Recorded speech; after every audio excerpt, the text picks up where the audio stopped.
तो प्रधानमंत्री नरेंद्र मोदी राजस्थान के दौसा में ये रोड शो कर रहे हैं। प्रधानमंत्री नरेंद्र मोदी वहाँ पर खुली जीप में सवार होकर के उनके हाथ में कमल का निशान, जो कि भारतीय जनता पार्टी का जो निशान है, चुनाव का निशान, चुनावी निशान, कमल छाप, उसको लेकर प्रधानमंत्री नरेंद्र मोदी अभिवादन कर रहे हैं।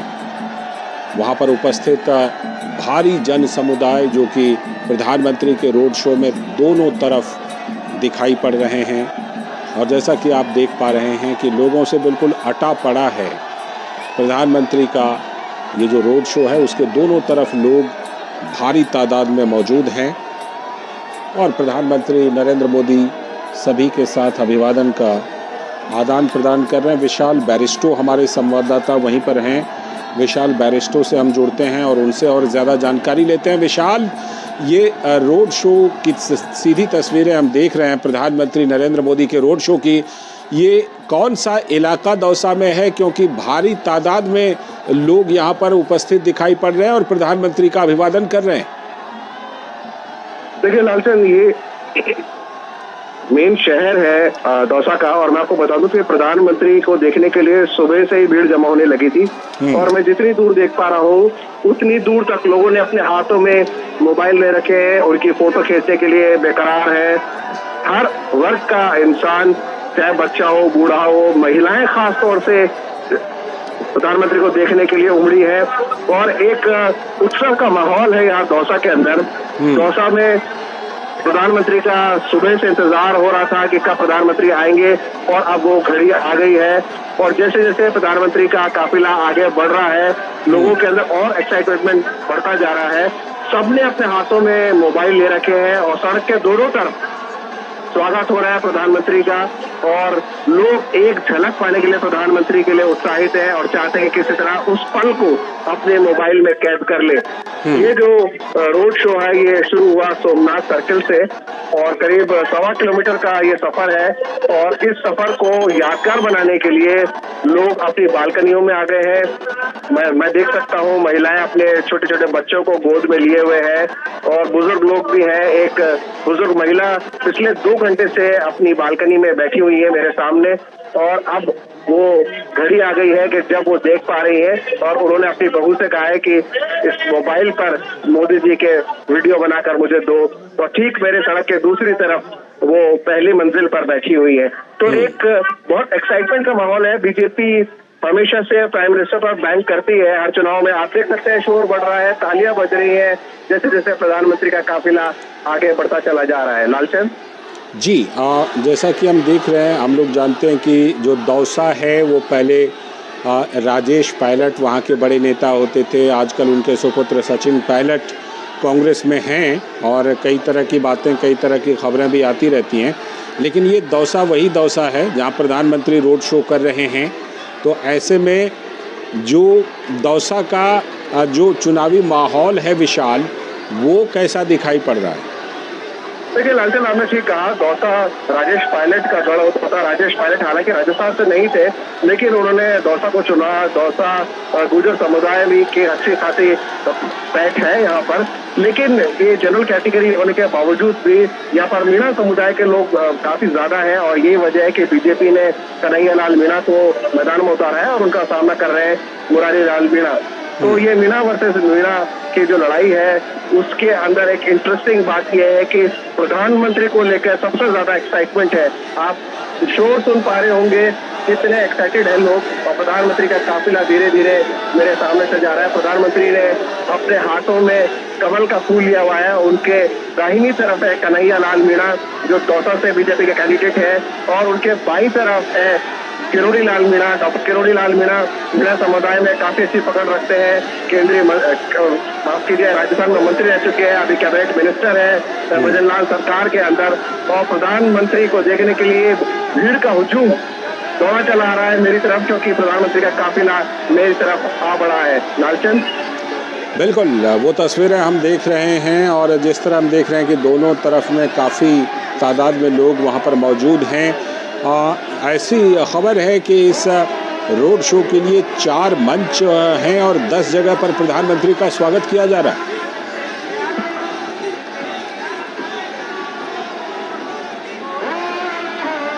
मैं देख पा रहा हूँ उतनी दूर लोग जो है दोनों तरफ, सड़कों के दोनों तरफ मौजूद है और हाथ हिलाकर प्रधानमंत्री का अभिवादन कर रहे हैं। प्रधानमंत्री जी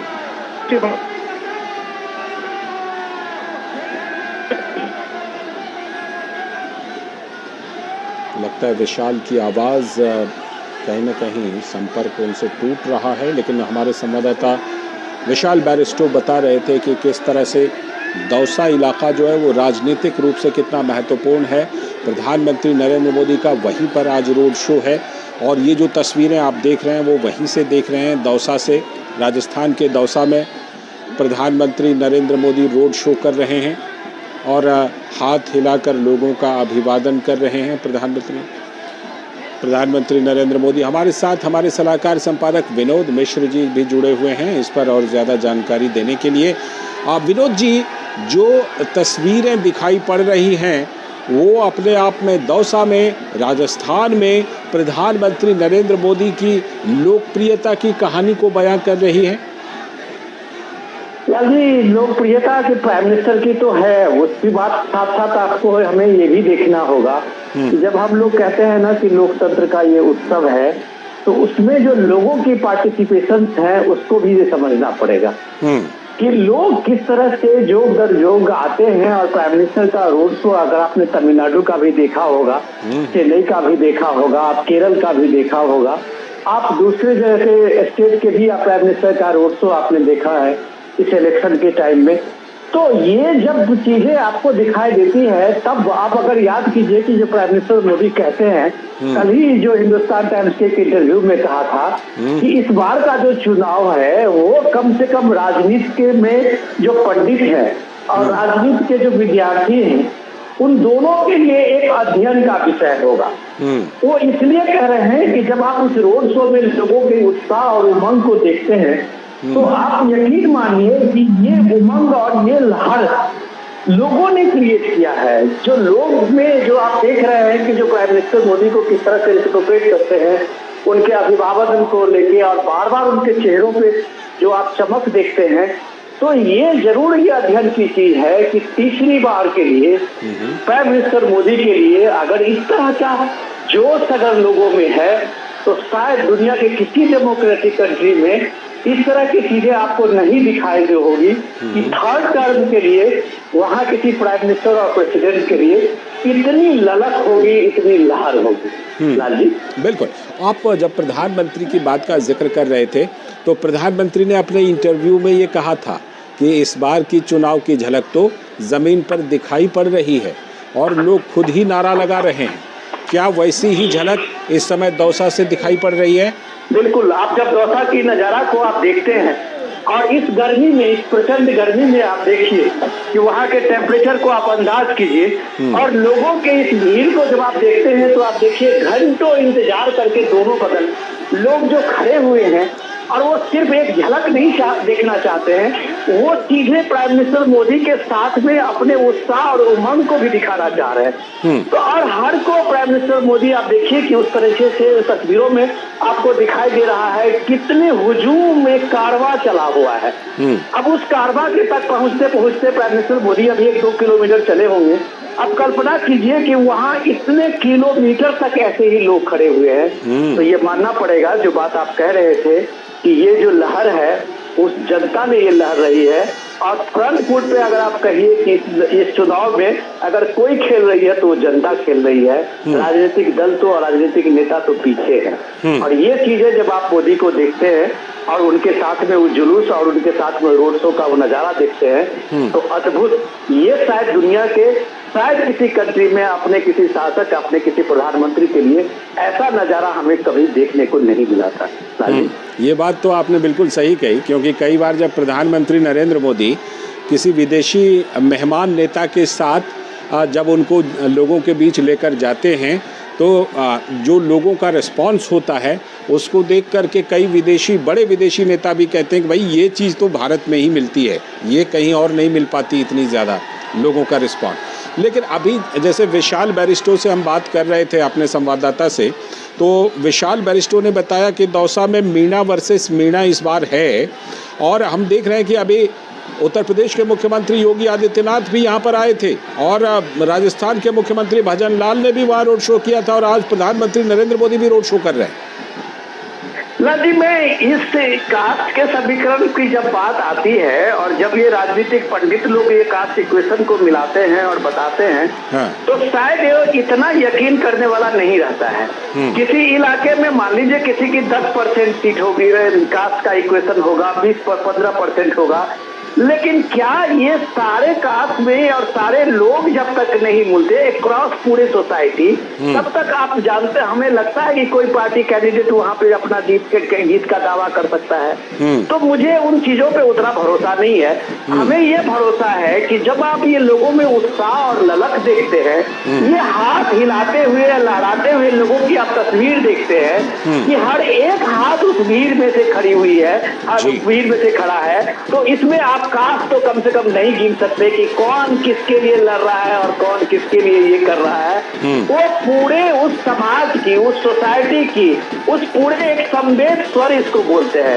और जब ये स्वर बोलता है तब आप कहते हैं कि एक नेतृत्व की बात होती है और तब आप कहते हैं कि पीएम मोदी इस दौर का सबसे बड़ा जननायक है। तो ये भीड़ बताती है, न कि हम पीएम के किसी स्पीच से और किसी इस बात से हम इस बात को समझते हैं। इन लोगों की इस भीड़ से, लोगों की उत्साह से समझते हैं कि भीड़ तो इस दौर में रोड शो में आप देख रहे होंगे सारे नेताओं की रोड शो होती है, सारे रोड नेताओं की अभी रैलियां हो रही है, लोग सब जगह वेलकम कर रहे हैं, हर जगह लोग जा रहे हैं, हर पार्टियों के नेताओं के लोगों में भीड़ जुटती है। लेकिन ये उत्साह और ये जो आंखों में चमक है, ये जो हाथ हिलाते हुए लोगों का अभिवादन है, ये शायद कम देखने को मिलता है। बिल्कुल यही फर्क है, ये फर्क नजर आ रहा है। हमारे संवाददाता, आप बने रहिएगा हमारे साथ हमारे संवाददाता शैलेंद्र मिश्र भी जुड़ रहे हैं। शैलेंद्र, जिस तरह से प्रधानमंत्री नरेंद्र मोदी धुआंधार चुनावी कार्यक्रम कर रहे हैं राजस्थान में, हम जानते हैं कि साल 2014 को ले लीजिए, 2019 को ले लीजिए, राजस्थान की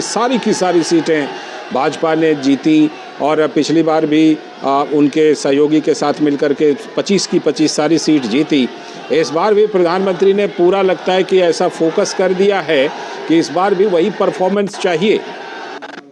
बीजेपी की रणनीति बहुत साफ है लालचंद्र, कि जिन राज्यों में वो सभी की सभी लोकसभा सीटें जीती थी, वहां पर उन सभी सीटों को फिर से इस चुनाव में जीतना है और उससे मार्जिन ज्यादा हो, यानी जीत का जो अंतर है वो पिछले चुनाव के मुकाबले हर सीट पर ज्यादा हो, ये प्रयास बीजेपी कर रही है। इसीलिए हर सीट पर, हर बूथ पर 370 मत ज्यादा मिले, इसके लिए बूथ कार्यकर्ताओं को जिम्मेदारी दी गई है। और इन तस्वीरों से बीजेपी के जो रणनीतिकार है वो बहुत उनकी आशा बढ़ी भी होगी कि जब उनके सबसे बड़े स्टार प्रचारक धुआंधार प्रचार कर रहे हैं, चुनावी जनसभाओं को संबोधित कर रहे हैं, रोड शो कर रहे हैं, तो इन तस्वीरों में उभर रही भीड़ से बीजेपी को लगता है कि उनका जो एक लक्ष्य है 400 सीटों का एनडीए के साथ और 370 सीटें बीजेपी अपने दम पर इस लोकसभा चुनाव में जीते, उसके लिए राज्य दर राज्य जो रणनीति बनाई गई है उस पर भारतीय जनता पार्टी आगे बढ़ती हुई दिखाई दे रही है। दरअसल बीजेपी को लगता है कि प्रधानमंत्री नरेंद्र मोदी की लोकप्रियता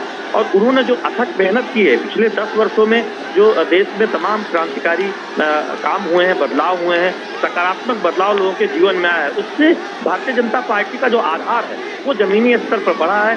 नए मतदाताओं को बीजेपी अपने साथ जोड़ने में सफल रही है और ये संख्या दिखाती है कि दुनिया की आज सबसे ज्यादा सदस्य संख्या वाली पार्टी भारतीय जनता पार्टी है, सबसे बड़ा बीजेपी का संगठन है। और हम देख रहे हैं कि तमाम दलों के नेता चुनावों के ऐलान से पहले ही और लगातार हम देख रहे हैं खासतौर पर कांग्रेस पार्टी के कई नेता कांग्रेस छोड़कर बीजेपी में शामिल हुए हैं। ये दिखाता है कि बीजेपी के प्रति लोगों का आकर्षण या तो बढ़ रहा है या फिर बीजेपी उसको बढ़ाने में कामयाब होती हुई दिखाई दे रही है। तो ये दावा भारतीय जनता पार्टी के नेता करते रहे हैं और ये तस्वीरें उनके दावा को और पुख्ता भी करती हैं। जब हम देखते हैं कि उत्तर हो या दक्षिण हो, राजस्थान हो या मध्य प्रदेश हो या फिर दक्षिण भारत का तमिलनाडु हो, जब प्रधानमंत्री नरेंद्र मोदी के रोड शो में इस तरह की तस्वीरें दिखाई देती हैं जहां बड़ी संख्या में महिलाएं, बड़ी संख्या में युवा रोड शो में भागीदार होते नजर आते हैं। तो ये तस्वीरें भारतीय जनता पार्टी के लिए बहुत एक सुखद अनुभूति कराती हैं कि वो जिस लक्ष्य को लेकर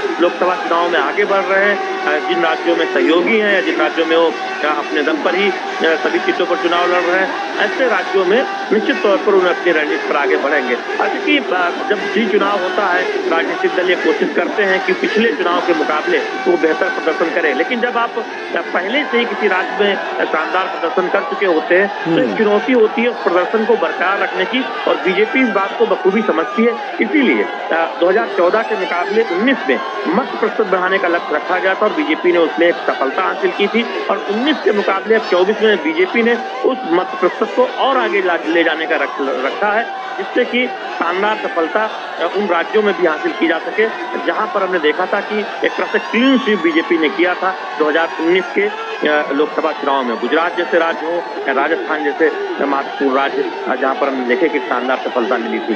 तो इस तरह से राज्य दर राज्य बीजेपी की रणनीति है, और अगर आप क्षेत्रवार देखें तो बीजेपी की कोशिश यह है कि इस बार दक्षिण भारत से अपनी सीटों की संख्या बढ़ाए, उत्तर पूर्व में अपनी सीटों की संख्या बढ़ाए, और जिन राज्यों में पहले से ही शानदार सफलता हासिल की गई है वहां अपने प्रत्याशियों के जीत का प्रतिशत आगे ले जा सके। तो निश्चित तौर पर उसके लिए उसके सबसे बड़े स्टार प्रचारक प्रधानमंत्री नरेंद्र मोदी हम देख रहे हैं कि जमकर मेहनत कर रहे हैं, चुनावी जनसभाओं को संबोधित कर रहे हैं, और साथ ही साथ बीजेपी को लगता है कि दुनिया के सबसे लोकप्रिय नेता की अगुवाई में जो 10 सालों में जो काम हुआ है और जो संगठन ने जिस काम को जिस तरह से जनता के बीच ले जाने का काम किया है, उसका एक फायदा लोकसभा चुनाव में भारतीय जनता पार्टी को मिलेगा। और ये तस्वीरें जरूर भारतीय जनता पार्टी के रणनीतिकारों के लिए एक सुखद अनुभव करा रही होंगी। लालचंद, बिल्कुल, ये तस्वीरें वहाँ से जो दिखाई पड़ रही हैं दौसा से, वो भी बहुत कुछ अनुभव करा रही हैं। एक बात शैलेंद्र, कि हम जानते हैं कि दौसा की जब बात होती है तो पायलट का नाम आता है, राजेश पायलट और अब सचिन पायलट, लेकिन 2014 रहा हो या फिर 2019, भारतीय जनता पार्टी ने इस सीट पर भी परचम लहराया था। क्या इस बार यह सीट जो है वो हॉट सीट की श्रेणी में है दौसा?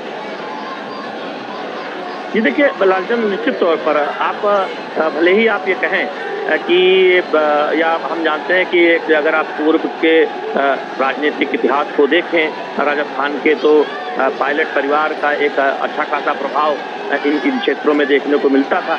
लेकिन अब 2019 की चुनावी सफलता देखें तो भारतीय जनता पार्टी को एक बड़ी सफलता हासिल हुई थी, और उसको बीजेपी दोहराना चाहेगी इस पूरे क्षेत्र में। और यही वजह है कि आप जयपुर के आसपास भी देखें या फिर दौसा के इलाके को देखें, कहीं पर कोई कोरकसर नहीं छोड़ी जा रही है। बीजेपी के तमाम दिग्गज जो राजस्थान से आते हैं वो लोकसभा चुनाव लड़ते नजर आ रहे हैं, केंद्रीय मंत्री हैं, और वो सबने अपनी एक पूरी ताकत लगाई है। और हम देख रहे हैं कि सबसे बड़े स्टार प्रचारक के तौर पर प्रधानमंत्री नरेंद्र मोदी के भी धुआंधार दौरे हो रहे हैं। तो बीजेपी को लगता है कि चुनौती इस बात की है कि इन सीटों पर कुछ मत प्रतिशत में बढ़ोतरी की जाए, जिससे कि सुनिश्चित किया जा सके कि जिन सीटों को जीती थी भारतीय जनता पार्टी 2019 में, राजस्थान में उन सभी सीटों पर एक बार फिर से बीजेपी जीत हासिल करे। और यही वजह है कि बूथवार एक रणनीति बनाई गई है, और एक बात कही गई है कि हर लोकसभा क्षेत्र में बीजेपी का उम्मीदवार कमल का फूल है। यानी कमल के फूल को देखें जो बीजेपी कार्यकर्ता है, जो आम जनता है, उम्मीदवार की जगह पर प्रधानमंत्री नरेंद्र मोदी की अगुवाई में जो काम हुआ है, उनका जो लोकप्रिय चेहरा है और भारतीय जनता पार्टी का चुनाव चिन्ह है, उसको सामने रखकर चुनाव लड़ा जा रहा है। तो ये बहुत महत्वपूर्ण है बीजेपी के रणनीति के लिहाज से। बिल्कुल, ये काफ़ी महत्वपूर्ण है। विनोद जी हमारे साथ अगर जुड़े हों तो विनोद जी के पास चलते हैं, आप हमारे साथ बने रहिएगा। और साथ में विशाल बैरिस्टो भी हमारे संवाददाता हैं जो दौसा से ही जुड़े हुए हैं। मैं पहले विशाल के पास ही चलता हूं और विशाल से अपडेट लेता हूं। विशाल, प्रधानमंत्री का काफिला बिल्कुल बढ़ते हुए, और जैसा कि हम जानते हैं विशाल की राजस्थान में तो गर्मी भी बहुत ज़्यादा पड़ती है, इस समय गर्मी का मौसम है, उसके बावजूद काफ़ी तादाद में लोग आए हैं अपने प्रिय नेता को देखने के लिए, उनका अभिवादन करने के लिए। हाँ लालचंद, बिल्कुल ठीक कहा आपने, गर्मी अपने जोरों पर है। और न सिर्फ गर्मी है, मैं आपको बता दूं कि राजस्थान में अभी कटाई का सीजन भी चल रहा है और इसके साथ शादियों का सीजन भी जोरों पर है। ऐसे में गर्मी, शादियां और अपनी खेती, वो सब लोग छोड़ के अगर प्रधानमंत्री को देखने के लिए अपने अपने मोबाइल लेकर आते हैं, चाहे वो पुरुष हो या महिला, लड़का हो या लड़की, तो ये एक बहुत बड़ी बात है और बीजेपी के एडवांटेज में ये साफ जाता है। आपने शैलेंद्र से पूछा था कि क्या दौसा हॉट सीट है? डेफिनेटली दौसा हॉट सीट है और सीधा मुकाबला कांग्रेस और बीजेपी के बीच में है। हालांकि दौसा एक जनरल सीट है, लेकिन दोनों ही पार्टियों ने, क्योंकि ये मीणा बहुल क्षेत्र है, इसलिए मीणा कैंडिडेट्स को उतारा है, नैया लाल मीणा पर अपना दाव लगाया है, जबकि कांग्रेस ने मुरारी लाल मीणा पर अपना दाव लगाया है और दोनों में कड़ी टक्कर यहाँ पर देखी जा रही है। ऐसे में प्रधानमंत्री का ये जो रोड शो है और उस पर जो रिस्पॉन्स मिल रहा है बीजेपी को, वो बीजेपी के एडवांटेज में जा रहा है, क्योंकि कांग्रेस से सिर्फ कंपटीशन मिल रहा है बीजेपी को। अगर हम ग्राउंड रियलिटीज की बात करें, खासतौर से दौसा की सीट पर, आप जानते हैं कि दौसा परंपरागत सीट रही है कांग्रेस की, लेकिन जब से प्रधानमंत्री आए हैं 2014 के बाद से बीजेपी ने ये सीट कांग्रेस से छीन ली है और बीजेपी इस पूरे क्षेत्र के अंदर अपना जो उन्होंने बढ़ोतरी हासिल की है उसको, अपने दबदबे को बनाए रखना चाहती है। मैंने करौली में विनय सहस्त्रबुद्धे से बातचीत की थी, जो राजस्थान के चुनावी इंचार्ज है बीजेपी की तरफ से, और उन्होंने कहा था कि इस बार हमारा मुकाबला खुद हम ही से है, यानी कि BJP is competing against BJP last performance. हम हर बूथ पर 50% से ज्यादा, पहले से ज्यादा स्कोर करना चाहते हैं। राजस्थान की अगर हम बात करें तो पिछले चुनाव में 24-1 का स्कोर रहा था, 24 सीटें बीजेपी के खाते में रही थी, जबकि एक सीट राष्ट्रीय लोकतांत्रिक पार्टी हनुमान बेनीवाल विजय घोषित हुए थे नागौर से, और कांग्रेस के हाथ कुछ नहीं लगा था। और ये लगातार दूसरी बार है जब 2014 और 2019 में जब कांग्रेस का परफॉर्मेंस बहुत खराब रहा। अब एक बड़ा सवाल ये है कि राजस्थान के अंदर भजन लाल सरकार आ गई है। विधानसभा चुनाव उन्होंने, जिससे सेमीफाइनल पूरे मीडिया बता रहा था, इन स्टेट असेंबली इलेक्शंस को उसको जीता, तो ये एक टेस्ट भी है भजन लाल सरकार के लिए और जाहिर सी बात है बीजेपी चाहेगी कि उसको और ज्यादा इंप्रूव किया जाए। करौली में प्रधानमंत्री ने पीने के पानी का मुद्दा उठाया और उन्होंने कहा कि बहुत लंबे वक्त से पीने के पानी की समस्या है, हम हर घर जल पहुंचा रहे हैं नल के जरिए, लेकिन इसके अलावा जो ईस्टर्न राजस्थान कैनाल प्रोजेक्ट है उसको भी हमने सफलतापूर्वक साइन कर दिया है, एग्रीमेंट साइन किया है हरियाणा के साथ। और ये इसलिए हो पाया क्योंकि हरियाणा में भी बीजेपी की सरकार है, राजस्थान में भी बीजेपी की सरकार है, तो डबल इंजन की सरकार का जरूर फायदा मिलता है। उन्होंने दक्षिण भारत के कुछ राज्यों का हवाला देते हुए कहा कि वहां पर लंबे समय से, चाहे वो कावेरी डिस्प्यूट हो, वाटर डिस्प्यूट हो, चला आ रहा है और वो पानी का कोई फैसला ही नहीं हो पाता, पानी समुद्र में चला जाता है। इसलिए जरूरी है कि डबल इंजन की सरकार हो और इसलिए उन्होंने वोटर्स से कहा कि आप बीजेपी को वोट इसलिए दीजिए क्योंकि एक तरफ वो लोग हैं जो सिर्फ मोदी को टारगेट कर रहे हैं। मोदी ना मौज करने के लिए पैदा हुआ है, मोदी ना आराम करने के लिए पैदा हुआ है, मोदी पैदा हुआ है मेहनत करने के लिए। और मेरा एक ही सपना है, भारत को विकसित देश बनाना 2047 में, और ये प्रधानमंत्री नरेंद्र मोदी ने करौली की जनसभा में ऐलान किया है। लालचंद्र, बिल्कुल ये ऐलान किया है वहाँ की जनसभा में और प्रधानमंत्री नरेंद्र मोदी बार बार इन चीज़ों को लेकर के कहते हैं और प्रधानमंत्री बार बार इस पर जोर देते हैं। विनोद मिश्र जी हमारे सलाहकार संपादक हमारे साथ जुड़े हुए हैं। विनोद जी, आपसे मैं ये ज़रूर समझना चाहूँगा, दर्शकों तक ये ज़रूर पहुँचाना चाहूँगा आपके ज़रिए कि आपने पहले भी बड़े बड़े रोड शो देखे होंगे, प्रधानमंत्रियों के भी रोड शो देखे होंगे। आपको पहले के रोड शो में, पहले के प्रधानमंत्रियों के रोड शो में और अभी के प्रधानमंत्री मोदी के रोड शो में क्या फ़र्क नज़र आता है? देखिए लाल जी, सबसे इम्पोर्टेंट ये है कि बात तो आप बिल्कुल सही कह रहे हैं, भारतीय लोकतंत्र के और भारतीय चुनाव का जो दुनिया भर में आकर्षण है वो यही है कि लोग इसमें खुल के जुटते हैं और लोग जो है अपने अपने नेताओं का उत्साह भी बढ़ाते हैं। ये अमूमन हर पार्टियों के लिए आप देखे होंगे, कोई ऐसा नहीं है कि सिर्फ बीजेपी के साथ ऐसा होता है। लेकिन जब लोग कंपैरिजन करते हैं इसी चुनाव में, लोगों के पास में एक पूरा का पूरा हम लोगों से ज्यादा अनुभव है वहाँ लोगों के पास में। लोग 5 बार 6 बार से वोट दे रहे हैं तो उनको एक अनुभव होता है अपने राजनेताओं को, अपने नेताओं को लेके कि और परफॉर्मेंस को लेके। तो इम्पोर्टेंट ये है, जैसा कि हमारे दोनों रिपोर्टर भी बता रहे थे, शैलेंद्र भी बता रहे थे, विशाल भी बता रहे थे कि ये दौसा जो है वो एक तरह से आप मान सकते हैं कि पायलट का गढ़ है। सचिन पायलट से लेके राजेश पायलट तक ने यहाँ पे अपनी पूरी पूंजी लगाई है। तो अब ये है, अभी भी इस बार भी इस प्रचंड लहर के बाद भी आप ये देखिए कि 2 विधायक विधायक जो है वो सचिन पायलट के समर्थक वहाँ जीते हैं जी। और इस बार भी जो कैंडिडेट है वो भी सचिन पायलट के समर्थक विधायक जो है उन्हीं को टिकट दिया गया है। तो कुल मिला के दारोमदार सचिन पायलट का है वहाँ से अपने नेता के लिए सब कुछ करना। अब उसमें अशोक गहलोत कितना उसमें भूमिका निभाते हैं ये भी देखने की जरूरत है। लेकिन प्राइम मिनिस्टर मोदी की ये खूबी है कि जब आप देखिए कि वहाँ विधानसभा चुनाव में इतनी प्रचंड बहुमत से जीत के आने के बाद बीजेपी ने सबसे अंतिम पंक्ति में बैठे हुए भजनलाल शर्मा को चुन के और उसको चीफ मिनिस्टर बनाते हैं। ये शायद दुनिया में आप कह सकते हैं, भारत में तो कम से कम नहीं ही ऐसा होता होगा कि आप एक अनसंग जो आपके कार्यकर्ता है उसको उठा के आप सीएम बना देते हैं। ये हमने देखा एमपी में भी देखा, ये हमने राजस्थान में भी देखा, ये हमने छत्तीसगढ़ में भी देखा। वो नेता को लाके आप फ्रंट पे लाते हैं जो नेता आपके अंतिम कतार में बैठे हुए होते हैं। तो ये जो उत्साह है यहाँ कार्यकर्ताओं की, शायद ये उत्साह दूसरी पार्टियों में नहीं होती है क्योंकि हर कार्यकर्ता वहाँ पे सीधे प्राइम मिनिस्टर मोदी से कनेक्ट है। हर कार्यकर्ता की जो अपील, पीएम की जब अपील होती है तो वो हर कार्यकर्ता के साथ सामने से वो अपील को वो एकदम ऐसे एक्सेप्ट करता है जैसे लगता है कि कप्तान का आया हुआ वो आदेश है। तो ये जो स्पिरिट है, टीम स्पिरिट, ये बीजेपी की सबसे बड़ी खूबी है जो शैलेंद्र भी बता रहे थे। उस टीम स्पिरिट के साथ में आप ये देखिए ये जो कार्यकर्ताओं का मनोबल है वो भी इस भीड़ के साथ में है कि एक एक कार्यकर्ता इस दौसा के इसमें जुटे होंगे और उसके साथ लोगों का जो आकर्षण है पीएम मोदी का वो उसका एक प्लस पॉइंट होता है, वो एडवांटेज देता है जिसको आप वैल्यू एडिशन कहते हैं। तो आप ये देखिए कि ऐसा रोड शो, आप जब कह रहे थे कि रोड शो ऐसा क्यों नहीं होता दूसरे का, तो रोड शो होता है। आप इस शहर में आप घूम ले 1 किलोमीटर के दौर में तो बहुत लोग देखने के लिए भी आ जाते हैं, लेकिन ये लंबा रोड शो कहीं 5 किलोमीटर कहीं 6 किलोमीटर, गुजरात में हम लोगों ने पिछली बार देखा 18 किलोमीटर का रोड शो, और उस इतने बड़े रोड शो में दोनों बगल लोग सड़क के दोनों किनारे खड़े हैं, हजारों हजार के संख्या में खड़े हैं। अच्छा, दौसा का ही सीन दिख लीजिए, आपको लग नहीं रहा होगा कि कोई उसमें से जवान हो या बूढ़े हो, बच्चे हो, जो घर में होंगे वो सब के सब निकल के बाहर आए होंगे पीएम मोदी को एक तरह से अभिवादन देने के लिए, एक तरह से उनका अभिवादन लेने के लिए। तो ये जो उत्साह है, ये जो उमंग है, ये नरेंद्र मोदी को इस दौर का सबसे बड़ा जननायक बनाता है। तो इसके पीछे ये लोगों का आकर्षण है, इसके पीछे लोगों का उत्साह है।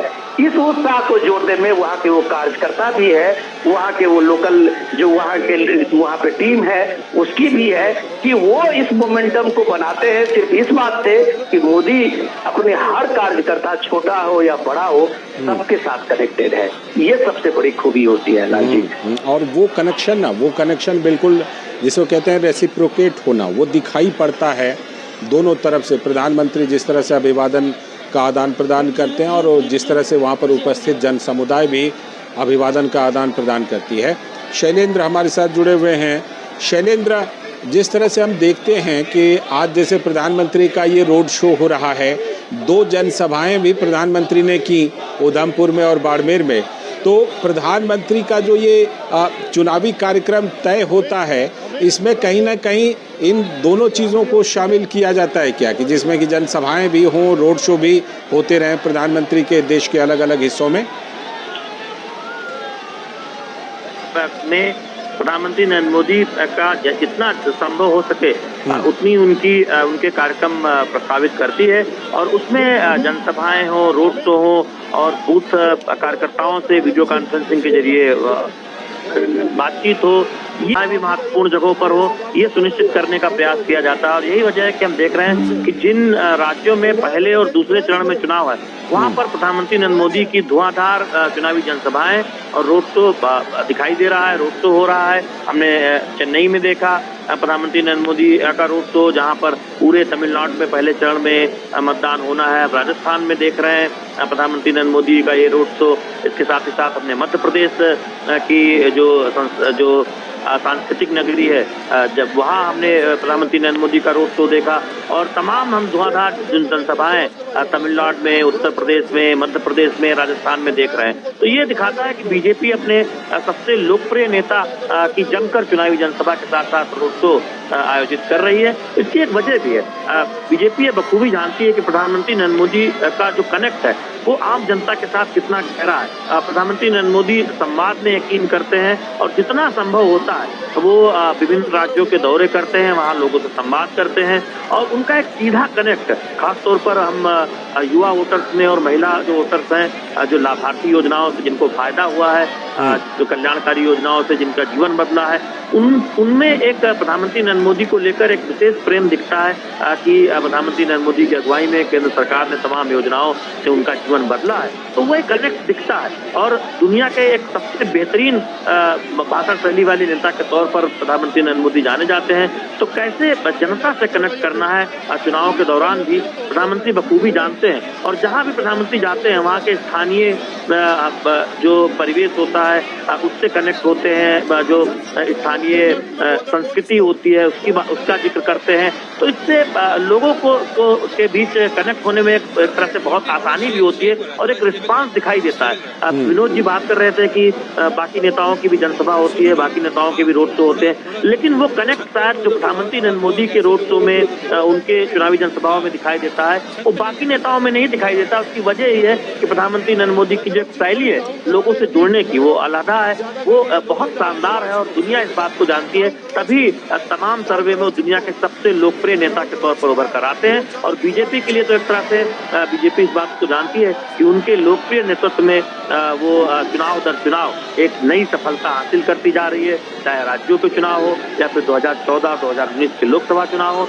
या फिर बीजेपी 2024 में जो एक लक्ष्य लेकर आगे बढ़ रही है। तो इन तस्वीरों में दिखता भी है, जब कोई घंटों से इंतजार करता है प्रधानमंत्री नरेंद्र मोदी का, कोई छात्र कलाकृति बनाए प्रधानमंत्री नरेंद्र मोदी से मिलना चाहता है, कोई महिला ये बताना चाहती है कि कैसे उसका जीवन बदला है प्रधानमंत्री नरेंद्र मोदी की अगुवाई में केंद्र सरकार की योजनाओं से, तो वो कनेक्ट दिखता है। और चुनाव जब नहीं भी हो रहा होता हम देखते हैं कि जो तमाम सभाएं प्रधानमंत्री नरेंद्र मोदी की लगती है वो एक प्रयास करते हैं कि लोगों से वो संवाद कर सकें और वो एक सिलसिला निरंतर चलता है। और ये कोई एक दिन या एक वर्ष में नहीं हुआ लालचंद, हमने देखा है कि बीते 10 वर्षों में प्रधानमंत्री के तौर पर और उससे पहले गुजरात में मुख्यमंत्री के तौर पर प्रधानमंत्री नरेंद्र मोदी ने एक अथक परिश्रम किया है जिससे कि एक सकारात्मक बदलाव पहले गुजरात में मुख्यमंत्री के तौर पर और देश में प्रधानमंत्री के तौर पर वो लाने में सफल हुए हैं। तो वो एक झलक इन तस्वीरों में दिखाई देती है, ऐसे रोड शो में दिखाई देती है जिसका जिक्र हमारे वरिष्ठ सहयोगी विनोद जी कर रहे थे। तो ये तस्वीर बताती है कि भारतीय लोकतंत्र की खूबसूरती है कि जब कोई नेता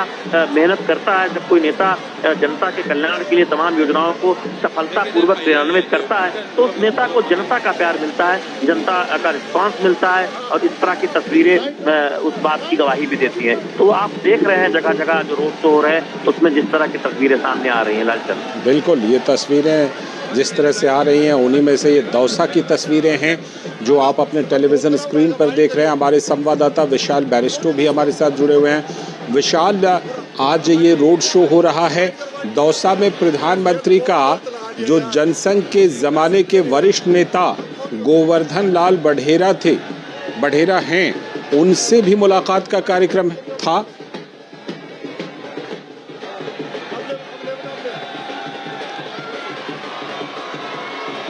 विशाल, आप तक आवाज आ रही है? विशाल फिलहाल हमारे साथ जुड़े हुए नहीं हैं। विनोद मिश्र जी के पास चलते हैं। विनोद जी अगर जुड़े हुए हों। विनोद जी, जिस तरह से कि अभी प्रधानमंत्री का ये रोड शो चल रहा है, जिस तरह का रिस्पांस दिख रहा है, इससे ये बिल्कुल साफ लग रहा है कि जो प्रधानमंत्री ने 400 पार का नारा दिया है उसमें उनकी 2 कोशिशें हैं। एक तो जहां पर सफलता मिली है उसको कायम रखा जा सके और बाकी जहां पर सफलता नहीं मिली थी वहां पर भी जीत दर्ज की जाए। तो उसी के तहत ये पहले प्रयास के तहत कि राजस्थान में 25 की 25 सीटें वहां पर कमल खिले, इसके तहत प्रधानमंत्री की ये कोशिश। डेफिनेटली आप मान सकते हैं कि प्राइम मिनिस्टर मोदी क्या बीजेपी की ये पूरी कोशिश होगी कि कम से कम उस अपने परफॉर्मेंस को 2019 के परफॉर्मेंस को कम से कम वो सामने में लाए।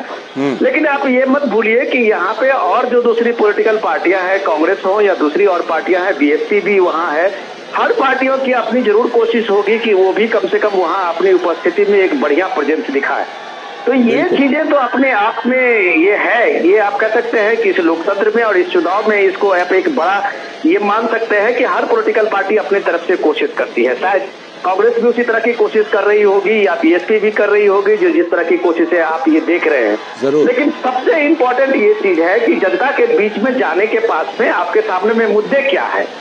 जनता में जब पीएम मोदी जाते हैं और मोदी की गारंटी बोलते हैं तो मोदी की गारंटी कहने के साथ में जनता को वो चीजें सामने में दिखती है, और जब वो दिखती है तब उसे लगता है कि ये नेतृत्व है जो कम से कम जो कहा वो किया और करके दिखाने वाला वो नेतृत्व होता है। तब ये तीसरे टर्म के लिए लोगों में आप एक ललक देखते हैं और एक तरह से विश्वास देखते हैं। ये पूरे के पूरे चीज जनता से किसी नेता का जो एक लिंक होता है, जो आप सेनेटर बता रहे थे, उसमें विश्वास सबसे बड़ा फैक्टर होता है लाल जी। आज के दौर में नेतृत्व को सबसे बड़ा ये उसके चैलेंज होती है कि लोगों में वो विश्वास पैदा करे, लोगों में वो विश्वास पैदा करे कि उसके नेतृत्व देने की क्षमता उस पर है। अभी आप देख लीजिए कि जितने भी सर्वे हुए हैं उस सर्वे में ये पूछा जाता है कि अगर वो सबसे पहला वोट देने के लिए जाते हैं तो उनके मन में सबसे पहला सवाल क्या होता है, तो उसका जवाब होता है कि सबसे पहले उनके मन में पीएम कैंडिडेट होता है। तो इस पीएम कैंडिडेट के नाम पे, एक नेतृत्व के नाम पे जब इंडिया गठबंधन के सामने में लोग देखते हैं तो शायद अभी उसके सामने में कोई चेहरा नहीं दिखता है। तो हम लोग बात कर रहे थे लाल जी, अपने कई अभी अपने प्रोग्राम सब में इसकी चर्चा की है कि इस बार भी लोगों के मन में और मुद्दे के अलावा स्टेबिलिटी भी एक बड़ा मुद्दा है, स्थायित्व का। तो 30 साल से ज्यादा हुए इस देश ने देखा है मिलीजुली सरकारों का, और मिलीजुली सरकारों का हश्र क्या होता है ये भी लोगों ने देखा है। तो ये कम से कम 2014 से नरेंद्र मोदी के आने के बाद, इस सत्ता के शीर्ष पे आने के बाद जो लोगों ने स्टेबिलिटी देखा, उसके साथ बड़े फैसले भी देखे हैं। क्या ये देश कभी कल्पना कर सकता था कि आर्टिकल 370 हट जाएगा? क्या यह देश कल्पना कर सकता था कि 500 साल के संघर्ष के बाद रामलला अपने उस भव्य मंदिर में विराजमान हो जाएंगे? क्या ये देश ये इस तरह का कल्पना कोई देश के लोग कर सकते थे कि इस देश में एक देश का एक टैक्स होगा? तो इतने सारे बदलाव लोगों ने देखा है। उसके बरक्स में जब आप अपोजिशन में देखते हैं तो जब उसके लिए वो तर्क करते हैं, तो अगर राहुल जी सीधे सीधे वो जीएसटी पे चैलेंज करते हैं तो वो अपना फेल्योर नहीं बताते हैं कि ये जीएसटी कम से कम यूपीए के दौर का आइडिया था, या उससे पहले बीजेपी के समय में भी एक बार चर्चा हुई थी पार्लियामेंट में, जो आपको याद होगा अपने कवर करने के दौरान। लेकिन क्यों नहीं ले पाए? तो इसके पीछे कारण होता था स्थायित्व, कि उस सरकारों में एक बड़े फैसले लेने का वो दम नहीं होता था, एक मोरल जिसको आप बोलते हैं, वो मोरल उसका उस तरह में उतना हाई नहीं होती थी। लेकिन नरेंद्र मोदी के दौर में ये कम से कम आज कई लोगों को शिकायत नहीं है कि नरेंद्र मोदी इस फैसला लेने में कभी भी किसी तरह का हिचक करेंगे। तो ये राजस्थान के दौसा में जो आप देख रहे हैं, तो लोगों के सामने में एक चेहरा वो भी होता है कि ये फैसला लेने वाला लीडर है। बिल्कुल। और ये फैसला लेने वाला जो लीडर का जो एक इमेज होता है लाल जी, उसको हम आप बेहतर जान सकते हैं कि उसका एक परिवार में भी जो फैसला लेने वाला गार्जियन होता है, उसकी भी एक अलग भूमिका होती है। तो ये जो दौर में इलेक्शन हम देख रहे हैं, उसमें जब आप देखते हैं उसमें जो अलग अलग नैरेटिव्स होते हैं, उसके बरक्स में लोग इन चीजों से कंपैरिजन करते हैं। अब राहुल गांधी जब कहते हैं कि जैसे ही हमारी सरकार बनेगी आपके अकाउंट में खटाखट 1 लाख रुपए का पहला किस्त 8,500 रुपए आएगा जी, कैसे यकीन कर ले लोग कि वो रात के बाद अगले सुबह उठेगा उसके अकाउंट में 8,500 रुपए आके पड़े होंगे। लेकिन लोगों को ये यकीन मोदी ने दिलाया है कि जो किसान सम्मान निधि है उसके तिमाही किस्त सेम डेट को उसके अकाउंट में पड़ेंगे तो पड़ जाएंगे। बिल्कुल। तो ये सब चीज जब आप देखते हैं तो लोग आज की तारीख में बहुत होशियार हैं, बहुत समझदार हैं, अवेयर हैं। कई दशकों के बाद लोग इतने अवेयर हुए हैं इलेक्शंस में पिछले वर्षों से, तो उनको आप नैरेटिव से भरवा नहीं सकते हैं। उनके लिए आप सामने में एक ठोस मुद्दा लेके जाना पड़ेगा। आप अगर कहते हैं यूपीए में आप इंडिया गठबंधन में कि भाई हम आटा से लेके डाटा तक फ्री देंगे, तो लोग कंपैरिजन करते हैं कि भैया ये डेटा से आटा तक जो आप आटा से डेटा तक का जो फ्री दोगे, ये किसका पैसा है? वो उसी लोगों का पैसा है। तो दुनिया में कोई चीज फ्री नहीं मिलती, ये भी लोग जानते हैं कि आप इधर से एक कान इधर से नाक छुओ और इधर से दूसरा छुओ। तो वो लोगों को ही ये पता है, ये तो किसी भी ना किसी रूप से ये हमें ही देना पड़ेगा, हमें ही पे करना पड़ेगा। तो इन सब चीजों के बरक्स आप जब देखते हैं कि पीएम मोदी जब ठोस एक सस्टेनेबल डेवलपमेंट गोल की बात करते हैं, स्वच्छ भारत मिशन की बात करते हैं, तो इस देश में कभी कल्पना नहीं की होगी कि इस देश में 12 करोड़ शौचालय बन जाएंगे। इस देश ने कभी कल्पना नहीं की होगी कि इस देश में नल से पीने का शुद्ध जल जो है वो 8 करोड़ लोगों के घर में पहुंच जाएगा पिछले 4 साल 5 साल में। तो ये सारी ये नहीं कल्पना की होगी कि 4 करोड़ गरीब लोगों के पक्के मकान बन जाएंगे। ये भी कल्पना नहीं की होगी कि इतने करोड़ जो बीपीएल के लोग थे उनके घरों में गैस सिलेंडर मिल जाएगा। तो लाल जी ये सारे क्रांतिकारी सामाजिक बदलाव लोगों ने देखा है। इस बदलाव को आप सिर्फ गरीबी हटाओ के नारा देके और अकाउंट में आपके 8,000 आएंगे और खटाखट आपके पास में सीधे 8,000 पहुंच जाएगा, इससे बात नहीं बनती है। इसके लिए करके दिखाना होता है और आपने जो अब तक नहीं किया है वो आप लोगों को भ्रम में नहीं डाल सकते हैं। लोगों को अपने नेतृत्व पे भरोसा है कि कल जो भी कुछ करेगा वो पीएम मोदी करेगा। लोग कह रहे थे कि अगर ये ऐसा हो सकता है, अगर ऐसा हो सकता है, तो वो एक सवाल जरूर पूछते हैं कि ये करने वाला कौन है सामने में। तो वो सामने में करने वाला अगर पीएम मोदी है तो इसलिए लोगों की आप ये भीड़ देखते हैं जो उसके साथ विश्वास का ये कनेक्शन है और यही विश्वास पीएम मोदी के लिए सबसे बड़ा आधार है। लालचंद जी बिल्कुल वो आधार है, विश्वास का जो आधार है वो बंधन है, वो दौसा में भी प्रदर्शित हो रहा है। शैलेंद्र मिश्र हमारे साथ जुड़े हुए हैं। शैलेंद्र, भारतीय जनता पार्टी, प्रधानमंत्री नरेंद्र मोदी स्थायित्व को, मजबूत सरकार को भी एक बड़ा मुद्दा बना रहे हैं और ये कहीं ना कहीं देश भर की जनता को अपील करती हुई नजर आ रही है क्या?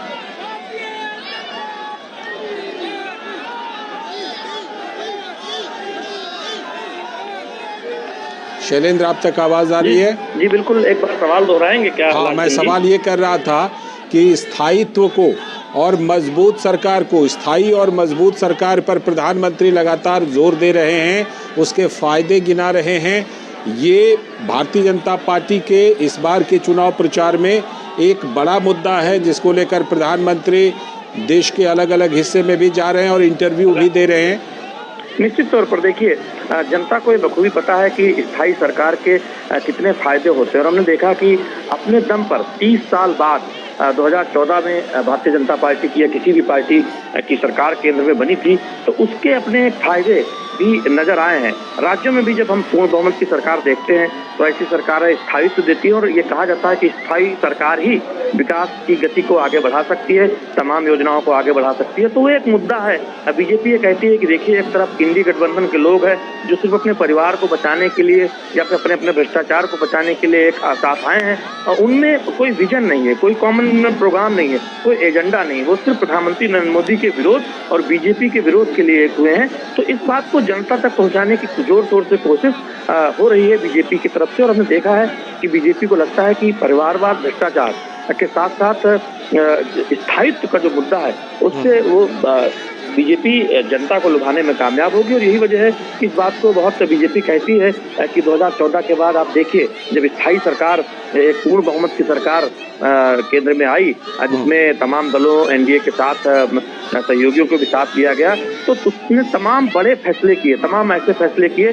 जिसका दशकों से इंतजार था। तो वो दिखाई देता है कि स्थायी सरकार के कितने फायदे होते हैं। तो निश्चित तौर पर जनता उसको पसंद करेगी, जनता उसको रिस्पॉन्ड करेगी, ऐसा लगता है भारतीय जनता पार्टी के नेताओं को। बिल्कुल, वो कहीं ना कहीं लग रहा है कि इस मुद्दे को भारतीय जनता पार्टी ये कह रही है कि भाई 2 बार अगर लगातार स्थायी सरकार रही, मजबूत सरकार रही, तो उसके फ़ायदे जो हैं वो देश भर में लोगों ने देखे, विदेशों से भी उस तरह का रिस्पांस मिला, तमाम तरह की चीज़ें हुई। विनोद जी भी हमारे साथ जुड़े। विनोद जी, जो ये मुद्दा है स्थायी और मजबूत सरकार का, प्रधानमंत्री इस पर भी खासा जोर दे रहे हैं और ख़ास तौर पर उसको देश की सुरक्षा, चाहे आंतरिक सुरक्षा हो, बाह्य सुरक्षा हो, उससे भी जोड़ करके बता रहे हैं कि स्थायी और मजबूत सरकार है तभी तो किसी आतंकवादी को उसके घर में घुसकर भी मार आते हैं।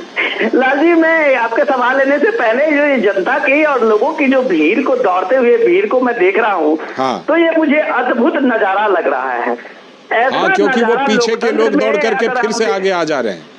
तो लोग ऐसा नजारा जब देखते हैं तब हम कहते हैं कि ये भारत के लोकतंत्र जो दुनिया में सबसे अलग है, शायद ही इतना सुंदर देश और इतना सुंदर लोकतंत्र शायद ही आपने दुनिया के देश में कहीं भी इस तरह के लोकतंत्र की ये खूबी देखी होगी, ये उत्साह देखा होगा जब चुनाव के समय में हम देखते हैं। ये सचमुच में ये नजारा जो है वो अद्भुत है, अविस्मरणीय है।